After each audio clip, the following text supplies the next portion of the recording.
இது போட்டால் தப்பு இல்லைன்னு சொல்கிற அளவுக்கு அவங்க மனம் வந்து ரெடியாக இருக்குது அப்படின்னா நாளைக்கு இதை விட இன்னும் நிறைய பண்ணுவாங்கங்கிறது தான் இதுலேருந்து கற்றுக்கக்கூடிய ஒரு விஷயம். இன்னும் இந்த விஷயத்தை வச்சு நம்ம சோசியல் மீடியாலேயோ இல்லை பொதுமக்களுக்கோ இல்லை நம்ம இந்த நாட்டு மக்களுக்கு என்ன சொல்ல விரும்புகிறோன்னா, நீங்கள் வந்து எங்களுக்கு வந்து அதாவது இது எப்படி சொல்கிறேன்னு தெரியலம்மா, கூட்டி கொடுத்து சம்பாரிச்சிட்டு இருந்த காலம் போய் இன்னைக்கு வந்து கணவன் மனைவி வந்து இப்படி டைரெக்டாக இறங்கி வேலை பார்க்குற அளவுக்கு வந்துட்டாங்க. காசுக்காக வேசியா வேஷம் போடுற வச்சு இன்னைக்கு அவங்க அதாவது வேசி ஊடகத்துக்கும் வேசியா காமிக்கிறதுக்குமே அவங்களே அப்படி മാറിയിട്ടാங்களോ அப்படின்னு തോന്നുது. വരും കൾച്ചർ வந்து തീർച്ചയായിട്ടും ഇപ്പോഴത്തെ അത് വഴി തെറ്റിക്കുന്ന ഒന്ന് തന്നെയാണ്. ഇപ്പോൾ ഈ വൈഷ്ണവി ഇവരുടെ ഷാരോൺ വൈഷ്ണവിയുടെ തന്നെയാണെങ്കിലും ഇപ്പോഴും അവരുടെ പ്ലേ ബട്ടൺ കിട്ടിയപ്പോൾ ഒരുപാട് വിമർശനങ്ങൾ ആ വീഡിയോ തന്നെ കമൻറ്റുകളിൽ തന്നെ നോക്കിയാൽ അറിയാം. അതുപോലെ തന്നെ ഒരു കുഞ്ഞു കൊച്ചുണ്ട്, ഒരു പെങ്കൊച്ച്, അതുപോലെ ലക്ഷ്മിക്കുണ്ട് ഒരു പെങ്കൊച്ചാണ്. അപ്പോൾ ഇവരൊക്കെ ഈ ഒരു ഫീൽഡിലേക്ക് ഇറങ്ങിയത് ഒന്നുകിൽ ഇവർ ദാരിദ്ര്യം വിറ്റ് കാശാക്കുന്നവരെന്നൊക്കെ പറയില്ലേ, അത് തന്നെയാണ് ഇവരും ചെയ്യുന്നത്.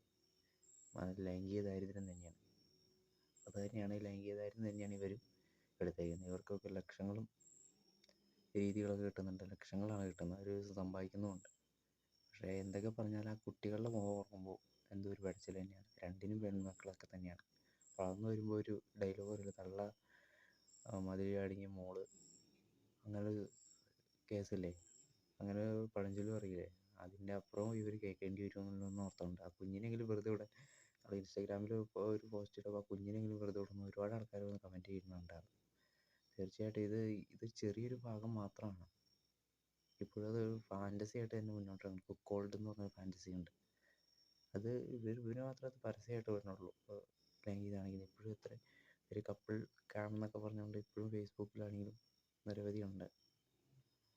ക്യാം സർവീസ് എന്ന് പറഞ്ഞാൽ തീർച്ചയായിട്ടും ഇവിടെ ഇപ്പോഴും ഉണ്ട്. അതൊരു എൻജോയ്മെൻ്റ് ആയിട്ടും ചിലർ ബുള്ളിനെ വെച്ച് അങ്ങനെ കുറേ പരിപാടി ഉണ്ട്. കുക്കോൾഡ് അങ്ങനെ സംഭവമുണ്ട്. ഇവർ മാത്രം പരസ്യമായിട്ട് നടക്കുന്നത്, വേറെ ഒന്നും അതിലിപ്പോൾ രഹസ്യമായിട്ട് കിടക്കുന്നുണ്ട്. അത് ഒരു വർഷം പിടിച്ചതാണ്. ഭാര്യനെ വെച്ച് കൈമാറുന്ന സംഘം പിടിയിൽ എന്നൊക്കെ പറഞ്ഞ് വന്നതാണ്.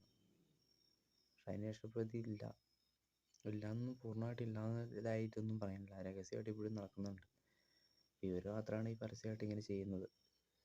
അത് വലിയൊരു ക്രെഡിറ്റായിട്ട് ഇവർക്ക് സമ്പാദിക്കുന്ന വഴിയായിട്ട് നിൽക്കുന്നെങ്കിലും ഇപ്പോൾ എന്തിൻ്റെ പേരിലാണെങ്കിൽ പോലും, ഇപ്പം ഞാനിപ്പോൾ ആണെങ്കിൽ ഒരു ഇതല്ല കേട്ടോ, ഞാനിപ്പോൾ ഒരു കള്ളക്കടത്ത് നടത്തി, എനിക്കൊരു പിള്ളേരുണ്ട്, ഞാൻ കള്ളക്കടത്ത് കുറേ സമ്പാദിച്ചു. നാളെ പിള്ളേർക്ക് ഇത് മോശം രീതിയിൽ വരില്ലേ, പിള്ളേർക്ക് അതിൻ്റെ പഴി കിട്ടില്ലേ.